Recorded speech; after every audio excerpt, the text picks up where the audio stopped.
Have you ever heard of a boy who never knew fear? Not afraid of the dark, not afraid of ghosts, not afraid when doors creaked open at midnight, all by themselves. But then, on one storm-laced night, inside a castle said to be haunted, the wardrobe opened, and behind it, there wasn't a ghost. There was a hidden staircase leading down into the heart of a secret buried beneath centuries of laughter in the wind. This isn't just a story about bravery. It's the story of the one thing that finally made the boy who knew no fear tremble. In a small village nestled deep within the ember-colored woods of autumn, there lived a young man named Rowan, a boy who had never once felt fear. While other children would cower at creaking branches or the night's eerie howl, Rowan would laugh and run straight into the mist. It wasn't that he was reckless. There was something in his soul curiously untouched by fear. He had an older brother named Edric, who was quite the opposite, measured, grounded, always thinking 2 steps ahead. Edric worked hard alongside their father in the woodworking shed, while Rowan could often be found climbing the tallest trees, wading through freezing streams, or simply gazing up at the clouds, utterly lost in thought. "You can't live off dreams forever," their mother would say, resting a worried hand on Rowan's shoulder. But Rowan would just smile, eyes calm and bright. "There's nothing in life worth fearing, Mother," he'd say gently. That autumn, a stranger came to the village. Carried by the wind and the rustle of golden leaves, arrived Mr. Halwyn, an old storyteller with silver hair and a bundle of parchment and quills. He took a room at the village's only inn, and as was the custom, the whole town soon gathered there to catch a glimpse of him. Rowan sat eagerly among the village boys, eyes wide with curiosity. Edric leaned silently against the far wall, arms crossed, skepticism plain on his face. When Mr. Halwyn began to speak, no one dared interrupt. He didn't just tell stories, he conjured them. Every pause, every word, every glance pulled the listener into another world. At the end of the evening, Mr. Halwyn sat back in his chair and puffed softly on a silver pipe. "Tell me, lads," he said, "which of you believes he has never felt fear?" The tavern roared with laughter, but Rowan sat upright, responding as naturally as if asked his name. "I don't fear anything," he said, not boastfully, just honestly. Mr. Halwyn squinted through the smoke. Then perhaps he said, slowly, "You are the one the king has been waiting for." The room quieted. The old man continued, his voice low and smooth, like wind slipping through autumn trees. "Far to the north, beyond the forest's edge, there lies an ancient castle called Elderglen. It is home to King Alden and his daughter, Princess Seraphina. Any man who wishes to ask for her hand must survive 3 nights in that castle. But beware, they say it's haunted. Rowan tilted his head with growing interest.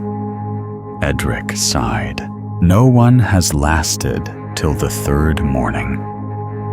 Halwyn warned. Chains drag across stone. Laughter echoes through the halls. Doors open themselves. Some flee before midnight. But if you truly know no fear, I'll go, Rowan said, as though the man had invited him to a harvest picnic. The room burst into disbelief, but Rowan remained steady. Mr. Halwyn smiled. Then you'll need a map. Listen carefully. Cross the hanging bridge above the gorge. Find the cave. It's a tunnel to the other side. Carry a torch. Then locate the massive dead oak tree. Reach into the hollow trunk to find a bronze bell. That bell will summon the gatekeeper. Rowan nodded, committing every word to memory eyes glowing with anticipation, like firelight flickering in a hearth. The next morning, golden rays lit rooftops covered in fallen leaves as Rowan slung a small pack over his shoulder. Though his parents tried to dissuade him, he only kissed his mother on the cheek and said, "Don't worry. I'll come back with a story worth telling." Neighbors paused their chores to watch the boy in the wind-worn cloak set off down the lane. Edric stood in the workshop doorway, axe still in hand, his eyes unreadable.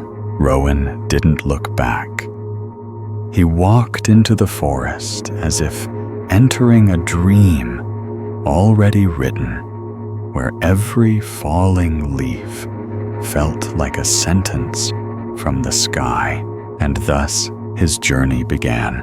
The morning sun glinted through the trees like scattered gold, and the cool autumn air filled Rowan's lungs with each steady breath. His boots crunched through layers of leaves, crisp and fragrant, with the scent of earth and wood smoke. He had walked this part of the forest many times before every bend in the path and moss-covered stone held a memory. But today, those familiar trails were only the beginning. Birdsong trailed off behind him. The deeper Rowan went, the quieter the world became. The trees thickened, older and taller, casting long shadows across the narrow path.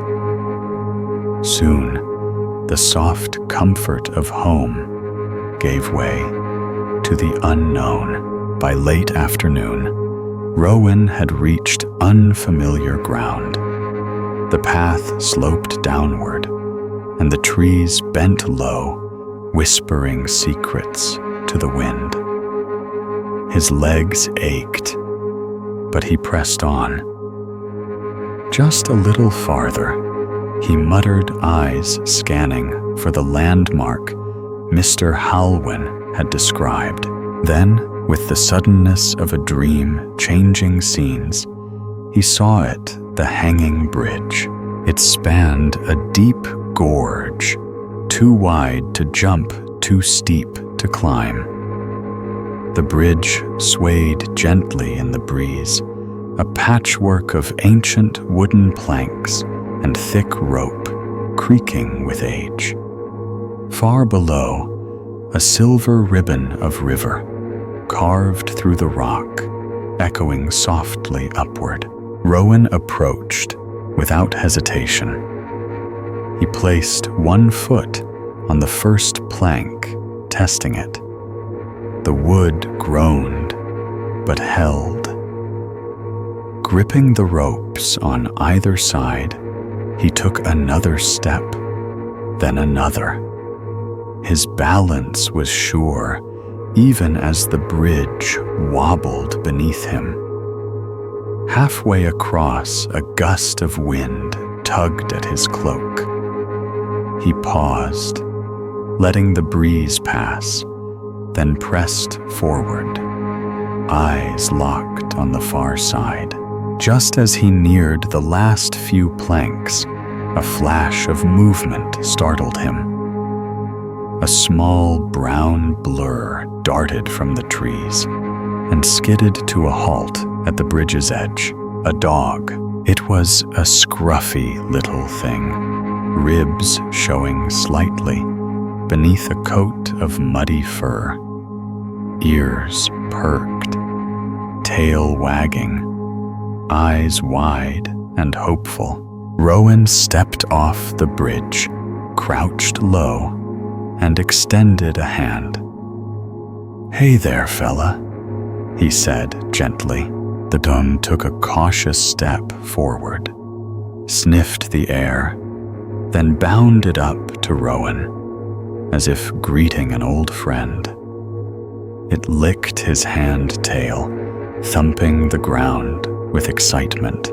"Well," Rowan said, chuckling, "you've got some courage, don't you?" The dog barked once, as if to agree. Rowan rifled through his pack and found a bit of bread. He tore off a piece and held it out. The dog accepted it delicately, then sat by his side, eyes glowing. "I suppose you're coming with me?" Then, Rowan mused. He looked into the dog's eyes, and a name surfaced: Milo. It suited him.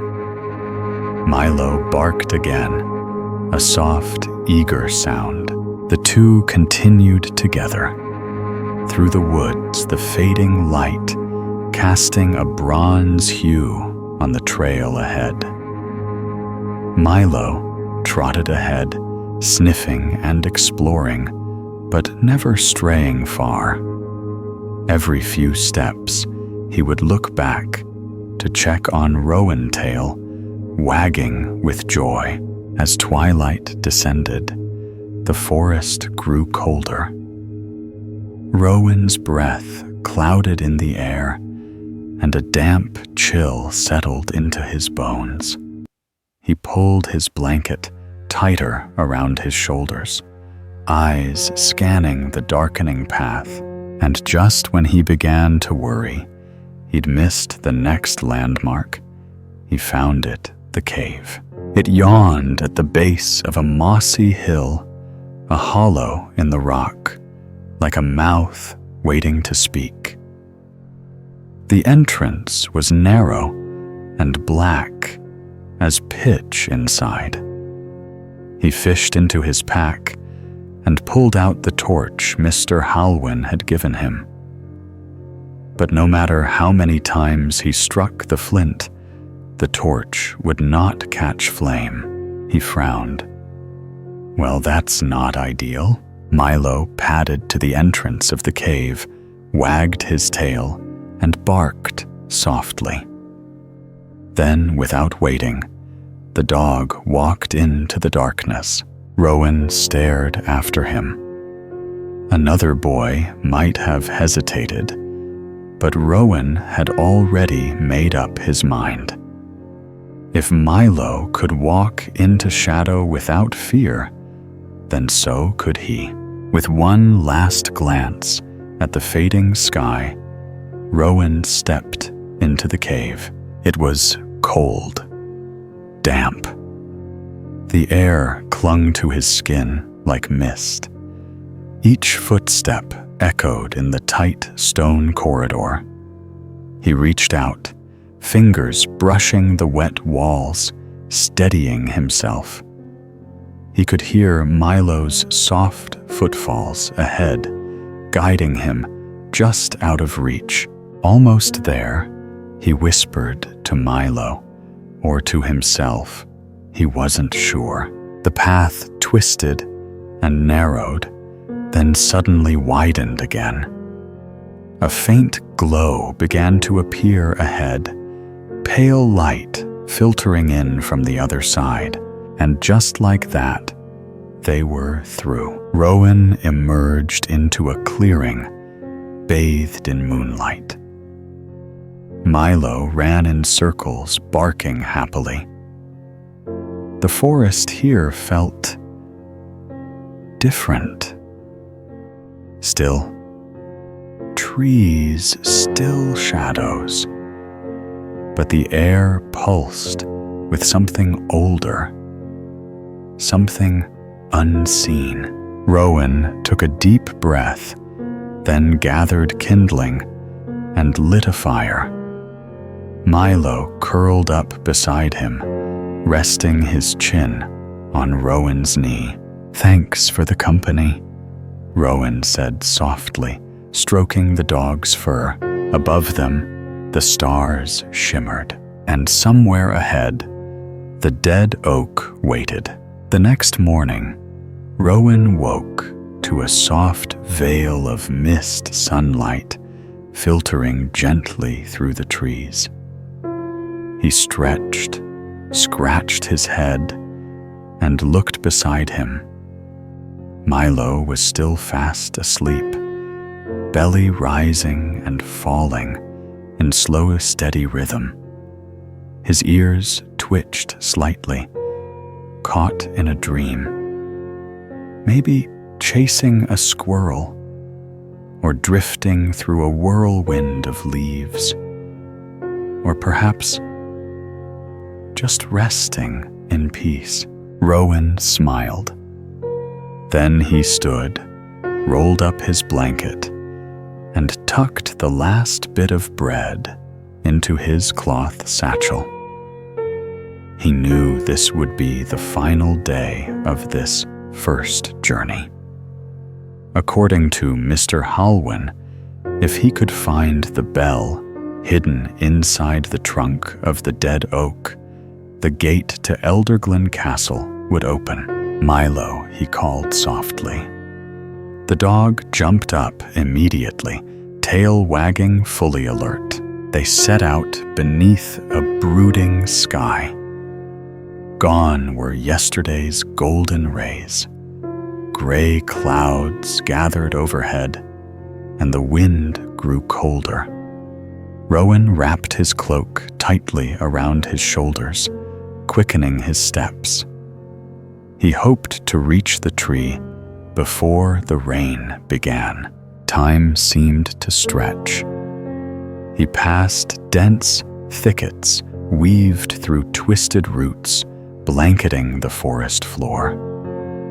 Milo led the way, never straying far, always glancing back to make sure Rowan was still behind him. And then, as if summoned by some ancient whisper, they arrived.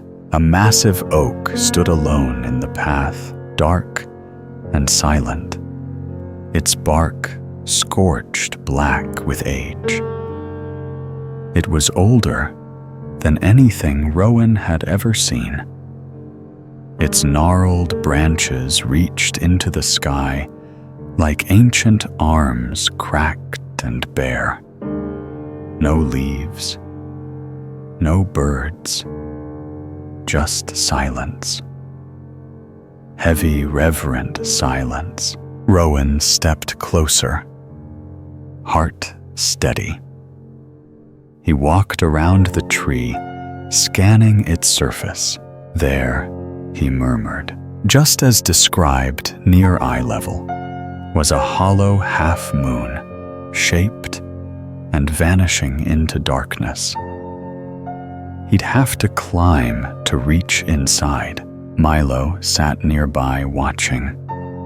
He didn't bark, didn't move. He just stared, as if he too sensed the gravity of this moment. Rowan unbuckled his satchel, placing it gently on the ground. He pressed a knee to the rough bark. The scent of old wood and damp earth rose around him. He found a foothold and lifted himself, steadying with one hand while the other reached into the shadow. The air inside the hollow was cold and still. At first, he felt nothing. Then his fingers brushed something smooth and icy. He shivered, then steadied his breath, tracing the shape. A wooden handle, time-worn and solid. He grasped it and gave a gentle tug. A faint metallic chime echoed inside the trunk. The bell, it shimmered faintly in the dim forest light as Rowan descended, holding it up. It was small, but weighty, its wooden handle dark with age, its bronze body etched with strange curling patterns. It was beautiful in an old secret sort of way, like it hadn't rung in 100 years. Milo let out a small bark of approval. Rowan laughed, wiping his hands on his cloak. Good boy. We did it. Just then, a rumble of thunder rolled through the trees. Clouds darkened. Wind hissed through the branches. We need to move, Rowan said, tucking the bell into the innermost pouch of his bag.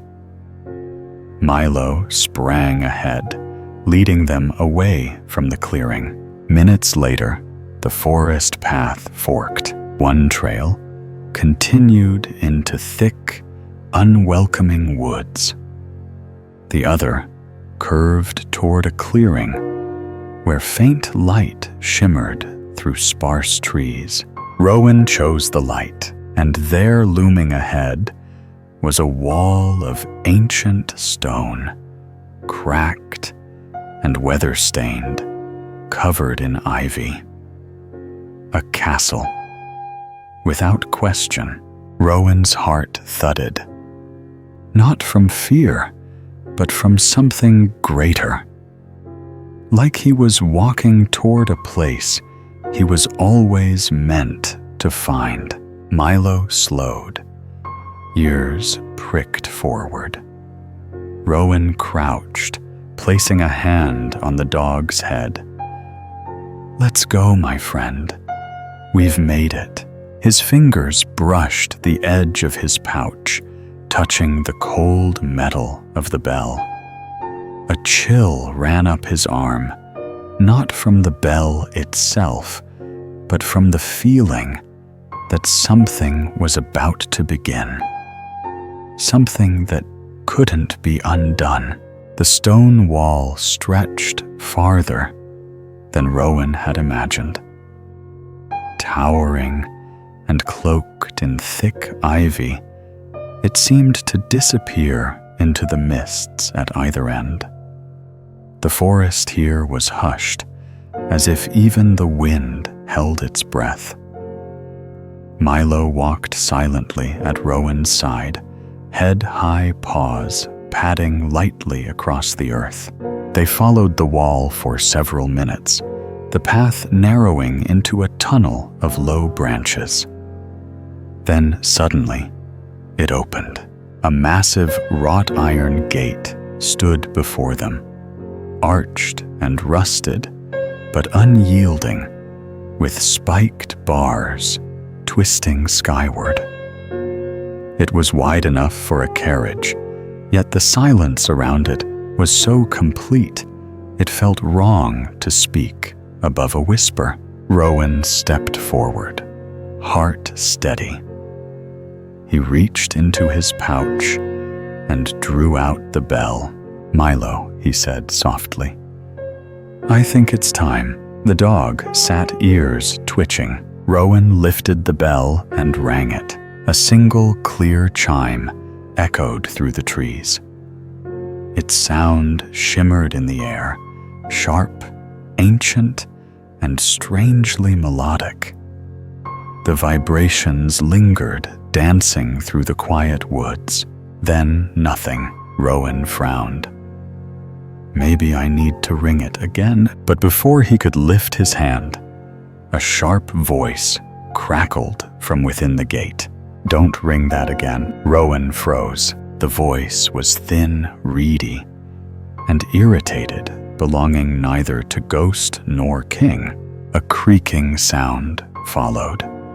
Beyond the iron bars, a small, gray-haired man in a worn servant's coat appeared, struggling with a heavy wheel lock. His back was hunched, his face pinched in constant annoyance.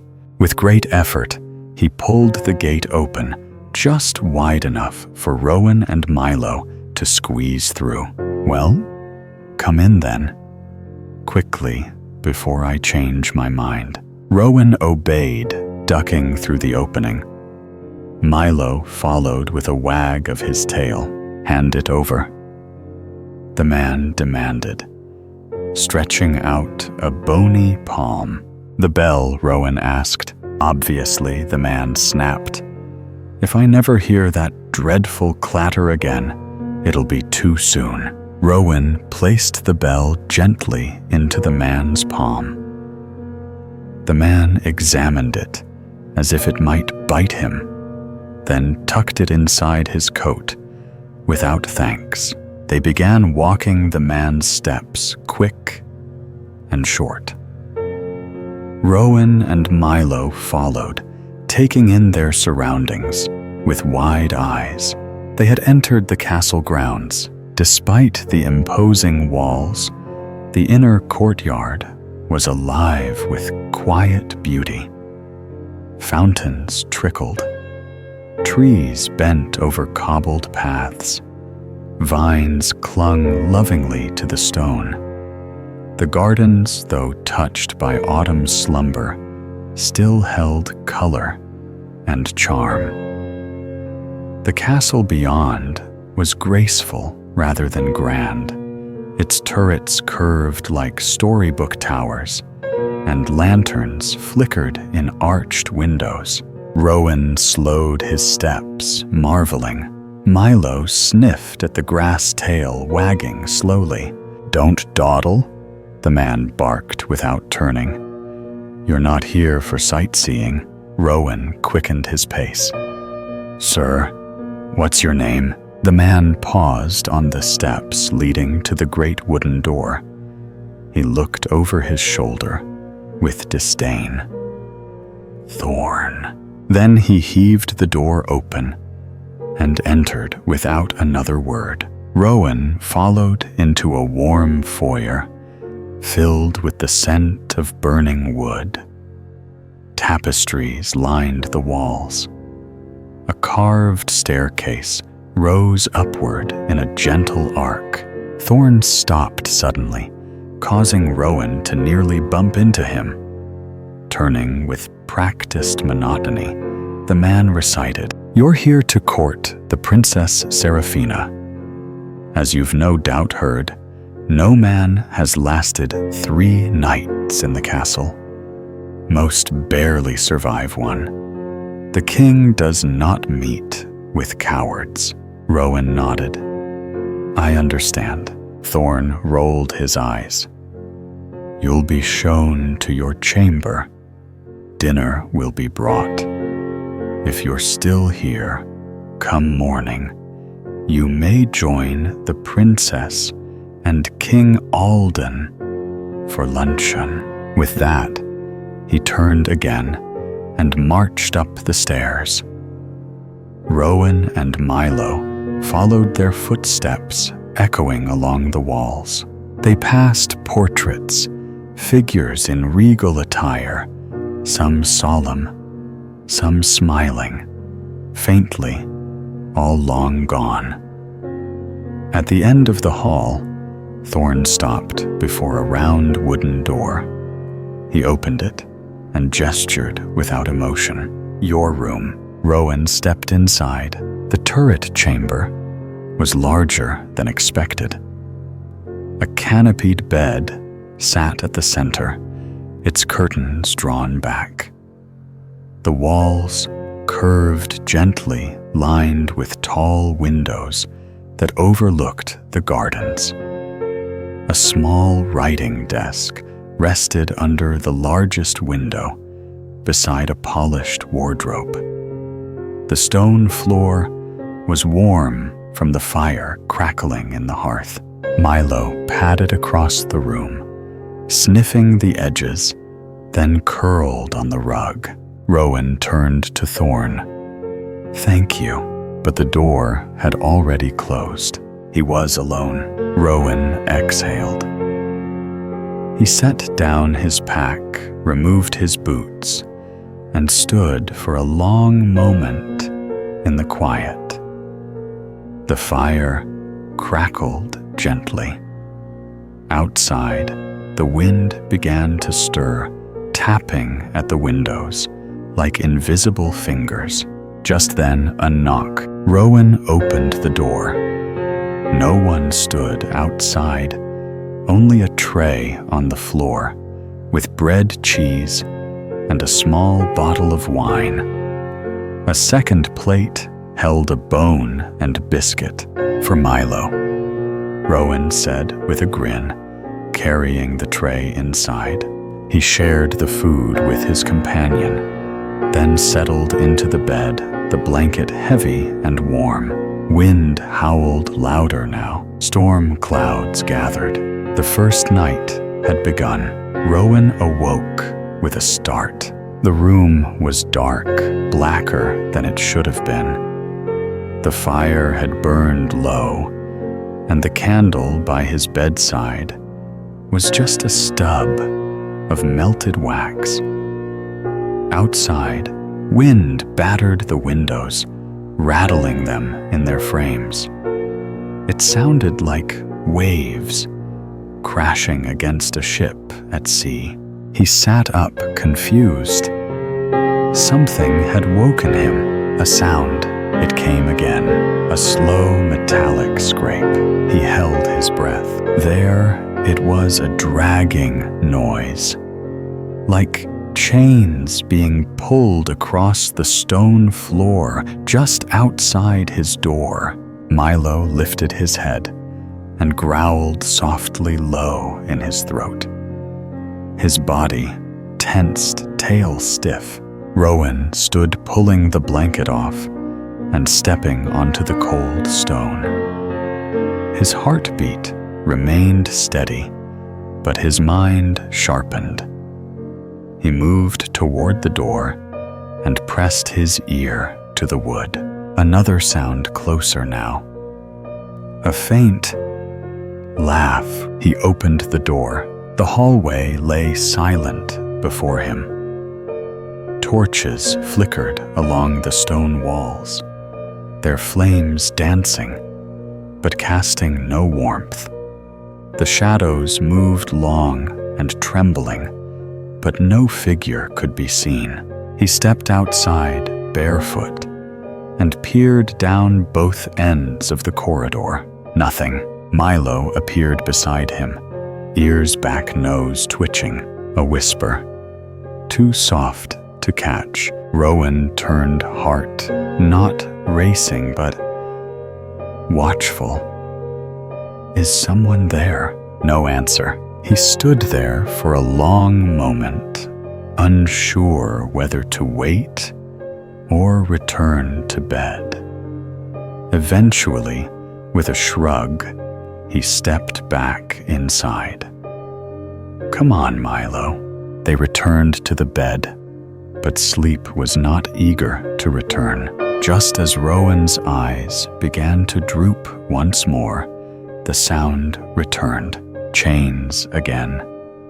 A soft knock. Then silence.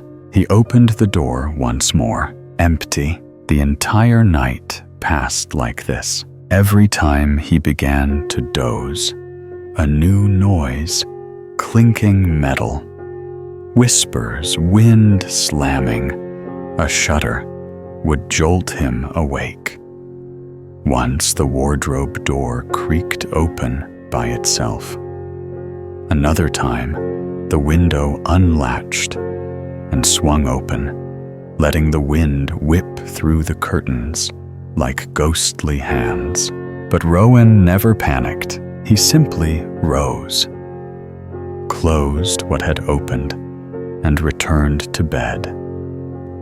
Milo stayed alert the whole time, moving from door to window and back, growling softly, but never barking. By morning, Rowan looked tired, but not afraid. Light streamed in through the windows at last. The storm had passed, leaving behind a brilliant blue sky and the fresh scent of wet stone and earth. A new tray sat outside his door this time, with a warm pastry steaming coffee and another biscuit for Milo. Next to it, a folded note. Rowan picked it up and opened it. You are invited to luncheon with His Majesty King Alden and Princess Seraphina at noon. Please be prompt. He grinned, offering the biscuit to Milo with a dramatic bow. We've earned this, haven't we? After a short stroll through the gardens, where golden leaves clung to hedges like forgotten letters, Rowan returned to his room, changed into his cleanest shirt, and waited. At precisely noon, there was a knock. Not a ghostly scrape this time, but a firm, polite tap. Thorn, follow me, he said curtly. Rowan trailed the stiff-backed man down the corridor and into a richly furnished sitting room. A fire crackled behind a marble grate, and shelves of books lined the walls.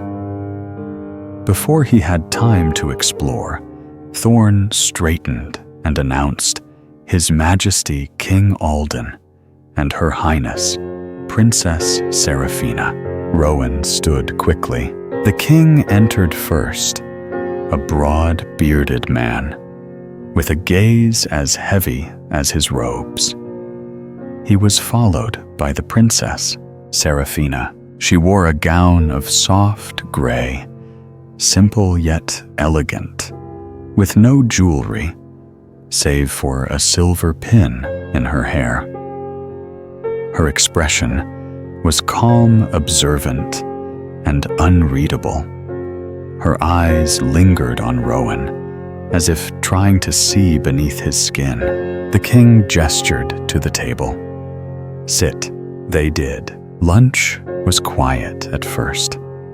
Rich vegetable soup, thick slices of bread, soft cheese, and sweet fruit filled their plates. Rowan answered the king's questions, where he came from, what his family did, how he heard about the challenge, and he answered truthfully.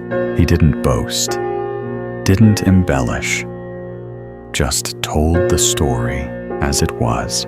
The king nodded thoughtfully, chewing on a piece of pear. Then came the question, "What are you afraid of, boy?" Rowan looked up, startled. He hadn't expected it so soon. He could have said nothing, as he had to Mr. Halwyn. But this time, the answer felt incomplete. "I'm not sure yet," he said slowly. "I've never found it, but I think it's out there, somewhere." The king raised an eyebrow. Seraphina tilted her head, curious. "Then perhaps this place will help you find it," the king said, rising. "If you're still here tomorrow, we'll talk again." And with that, he was gone. Seraphina lingered. She stood slowly and looked at Rowan, with an unreadable softness. "Would you like to walk with me through the garden?" He nodded, perhaps too quickly. "Yes, very much." They left together, Serafina leading him down winding stone paths between trees and fountains. They spoke of books, of places they'd never seen, of what it meant to belong to somewhere, and what it meant to leave. It was only an hour, but when she left him at the turret staircase, Rowan watched her go, like someone watching the sun slip behind a distant hill. Milo met him at the top, tail wagging. That night, Rowan lay awake longer than usual, not because of ghosts, but because his heart had begun to whisper, louder than the hallway ever had. That night, the wind returned not with fury, but with laughter. Rowan had barely settled into bed when the wardrobe creaked open again.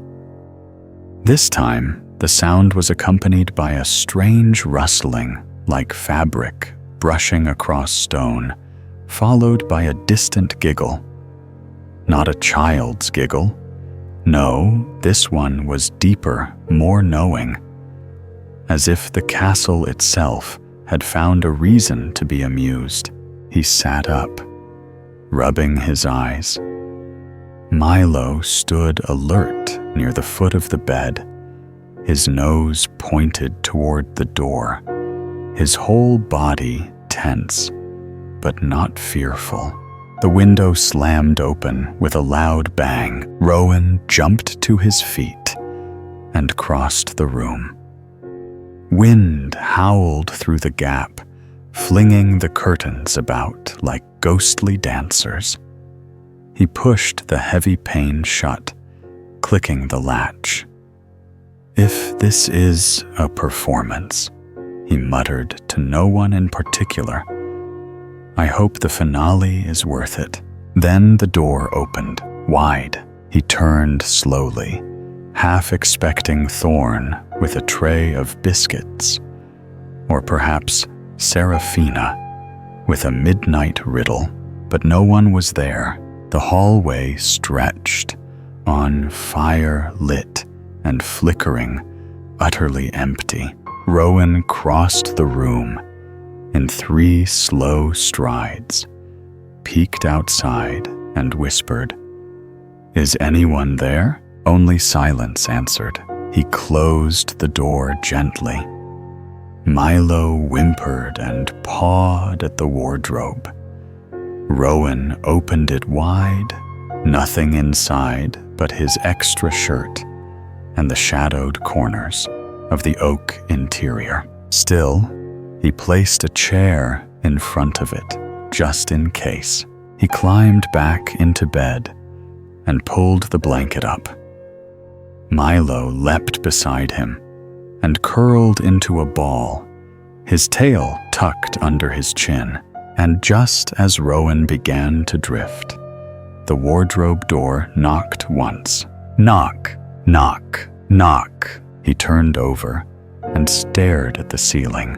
This time, he didn't get up. The knocking continued, then stopped.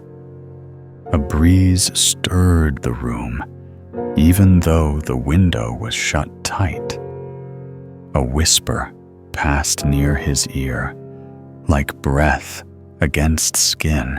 But Rowan wasn't frightened. He was curious. He whispered back, "What are you trying to tell me?" The room answered only with silence. The rest of the night passed in this way. Strange sounds. Doors that wouldn't stay closed. Wind that moved without source. Every time Rowan reached the edge of sleep, something tugged him back. By morning, he was exhausted, but not shaken. A new tray awaited outside his door. as always this time, with a steaming bowl of porridge honey and fruit. Another folded note lay beside it, the same elegant handwriting. Dinner tonight. The king requests your presence. Come prepared. Prepared for what? He wondered if they would ask again what he feared. He still wasn't sure how to answer. The ghosts didn't frighten him. The castle didn't unsettle him.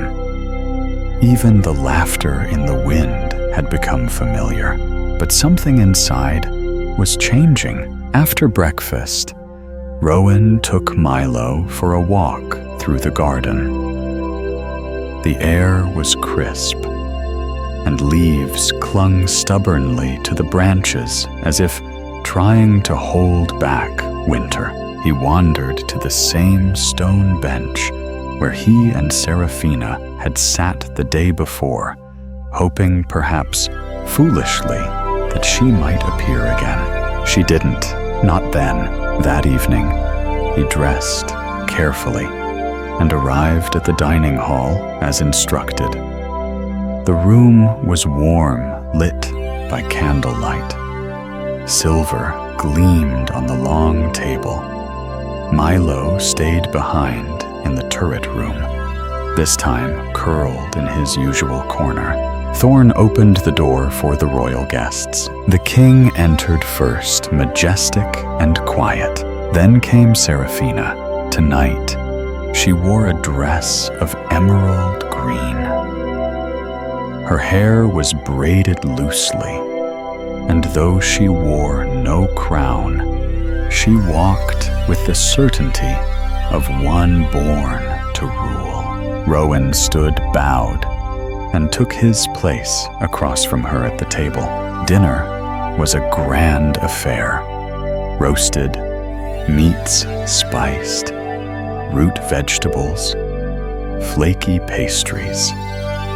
But Rowan barely tasted it. His eyes kept drifting to the princess. She too seemed quieter than usual, thoughtful. Once or twice, he caught her watching him when she thought he wasn't looking. Finally, the king set down his silver goblet and leaned forward. "So you stayed a second night," he said, not asking, but declaring, "Yes, Your Majesty." Rowan replied calmly. "And how was it?" the king asked. "Peaceful, I imagine." Rowan paused. "No, but not dangerous. No harm came to me." The king raised a brow. "Then it must be true. Fear has never touched you." Rowan swallowed, then said carefully, "I thought that too. But I'm beginning to wonder if maybe I've just never cared enough to be afraid." The room fell silent. The king's eyes narrowed, but it was Seraphina who spoke. And now Rowan looked at her. "Now, there's something I don't want to lose." The fire crackled. She didn't look away. The king rose slowly. "If you're still here after one more night," he said, "we will speak of the future. For now, enjoy what remains of the evening." He exited the room without waiting.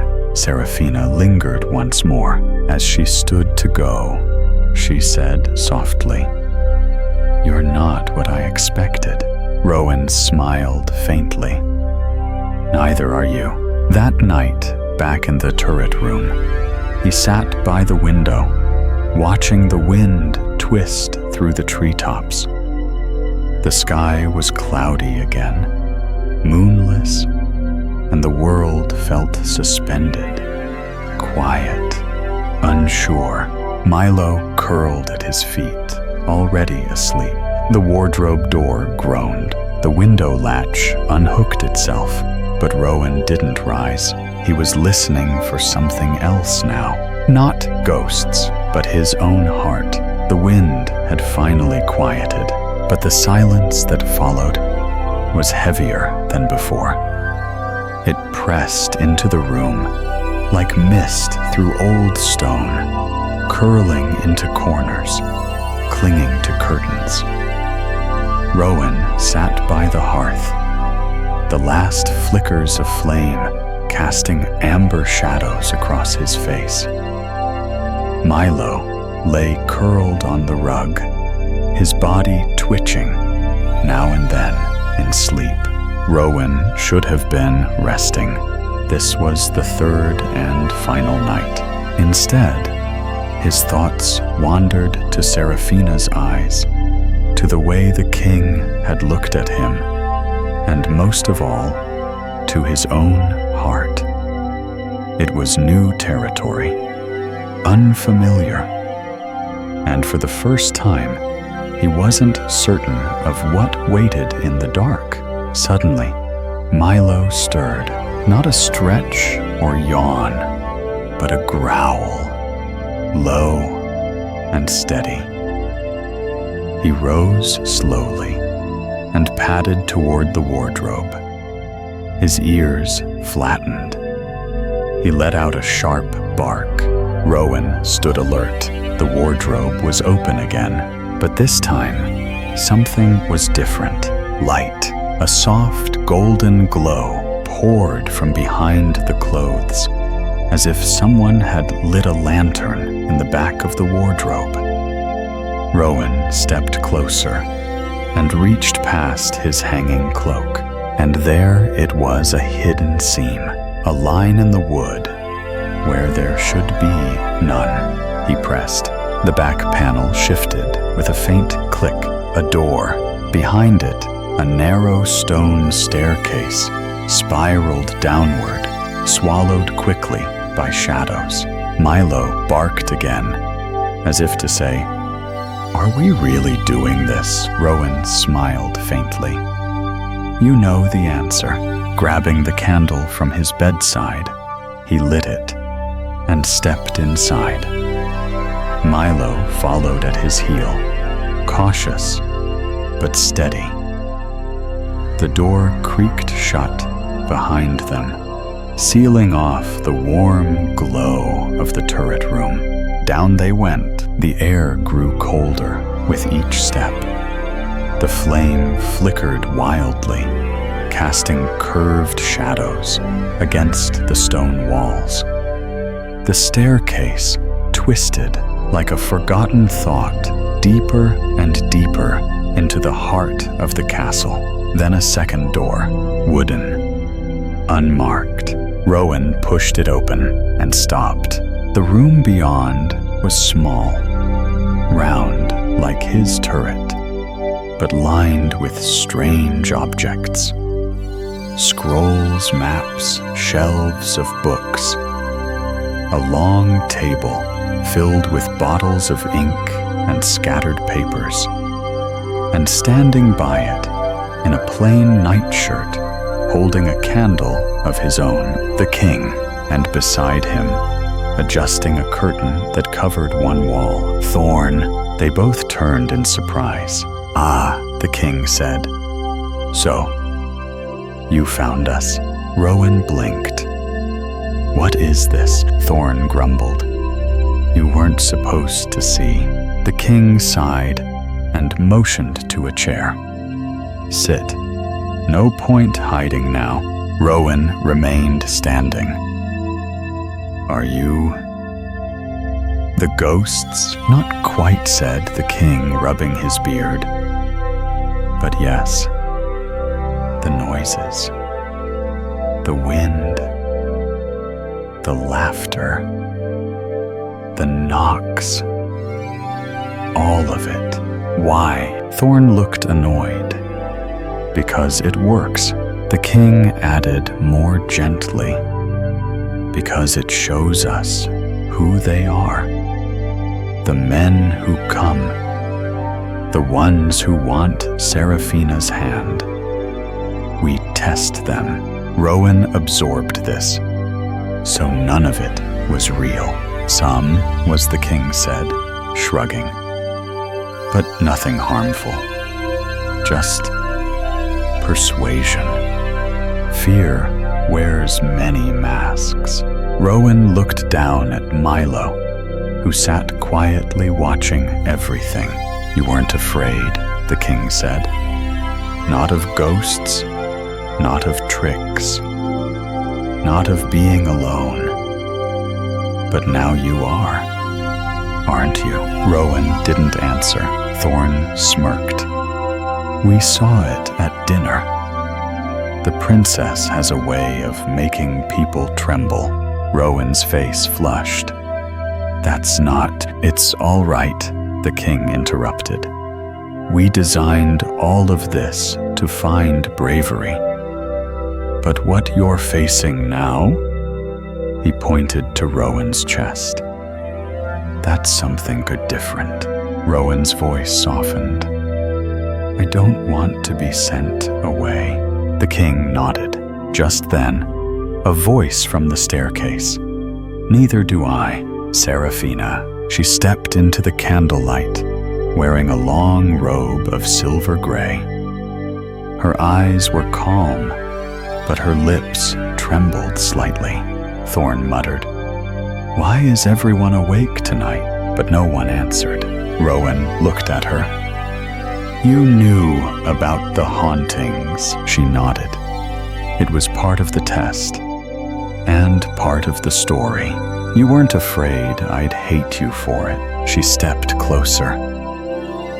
I was more afraid you'd pass all the tests and still not understand the one that mattered. Rowan waited. Seraphina continued. You can't just endure storms to win someone's heart. You have to know what it means to stay through stillness. 2. A long silence passed. Then Rowan asked, Have I passed? She smiled. You've begun, the king chuckled, stepping back. I'll leave you both to talk. But one thing before I go. Rowan turned. What frightens you now, Rowan? He didn't hesitate. Missing what I've finally found. The king gave a satisfied nod.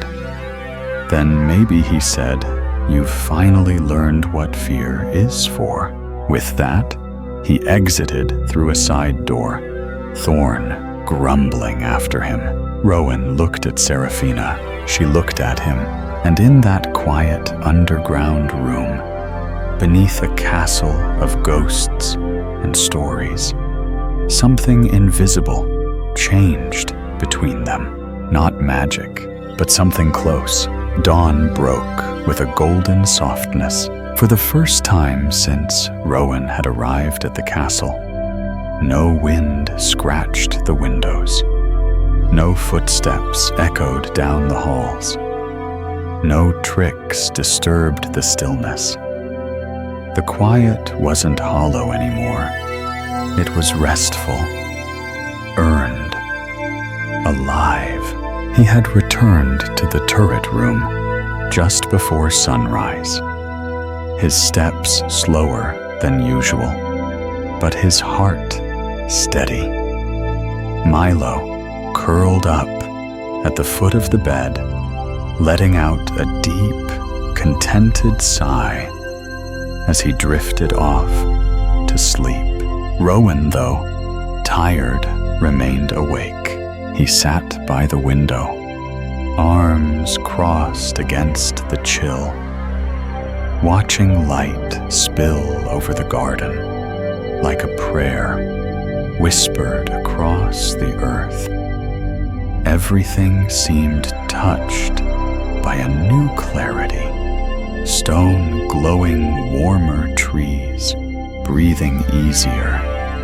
The castle exhaling some centuries-old sigh. He wasn't the same boy who had left his village only days before. And the silence inside him now, it was not emptiness, it was peace. When the knock came, he already knew it would be Serafina. She didn't speak at first, just stepped into the room. Hair unbound, cloak pulled around her shoulders like a shield of starlight. Her eyes were tired, but they held something soft, something open. "I thought you might be awake," she said quietly. Rowan smiled. "I didn't want to sleep through the first real morning."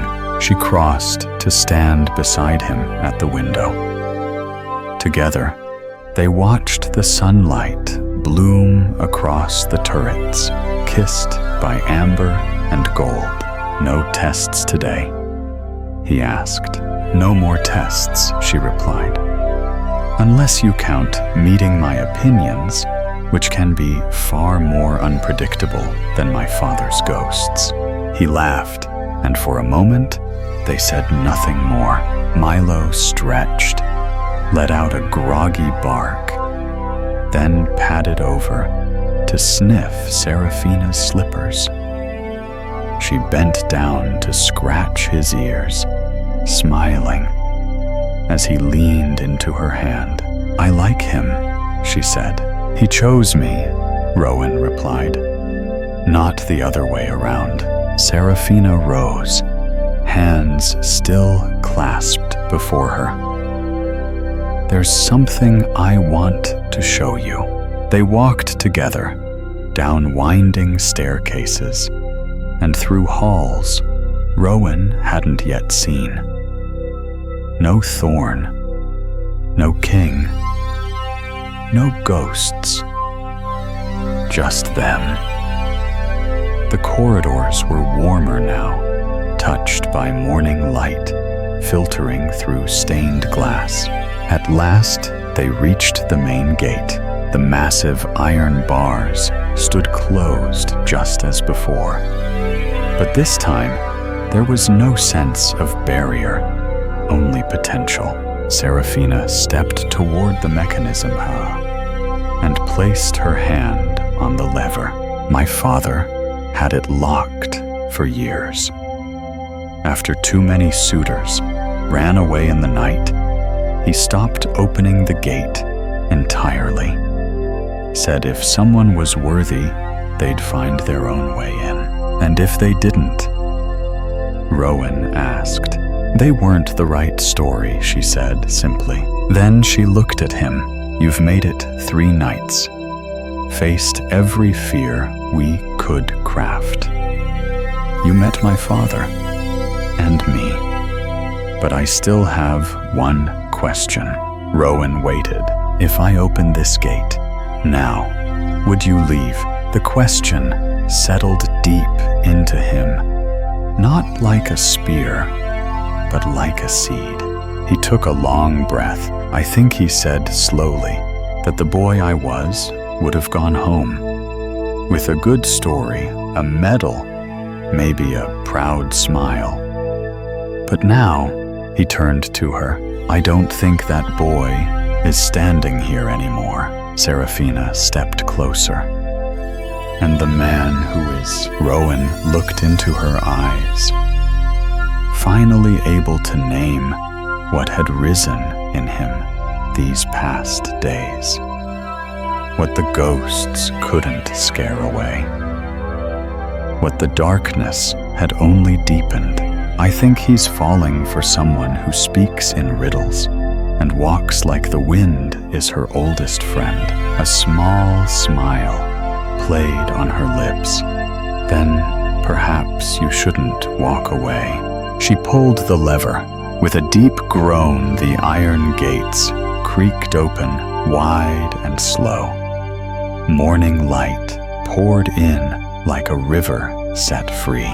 The castle was no longer a fortress. It was a beginning. Behind them, the king appeared at the top of the steps, his expression unreadable. Thorn hovered beside him, arms crossed, eyes narrowed, but not unfriendly. Rowan looked back at them. The king gave a short nod. Seraphina reached down and took Rowan's hand, not urgently, not ceremonially, but naturally, as if they'd always stood this way. "I don't know what comes next," she said. "Neither do I," he admitted. She squeezed his hand. "But I know who I want beside me while I find out." Rowan's chest swelled, not with pride, but with something quieter, something steadier. "I'm not afraid anymore," he said. "Good," she whispered, "because now the real story begins." Together, they walked down the stone steps. Milo trotted ahead, tail wagging, as if leading them into a new chapter. The gates stood open behind them. The castle no longer whispered tricks or trials. It sang. And so, the boy who had never known fear finally discovered what it meant to care so deeply that the thought of losing it became his first true shiver. Not from ghosts, not from darkness, but from love and the fragile, beautiful promise of a heart choosing to stay. As the castle gates opened wide and morning spilled across the stone, he didn't just step into a new chapter, he stepped into a new version of himself. If this tale carried you somewhere quiet and true, tonight, don't forget to like, subscribe, and share it with someone who needs a little magic. Until next time, sleep well, and let the wind whisper you home.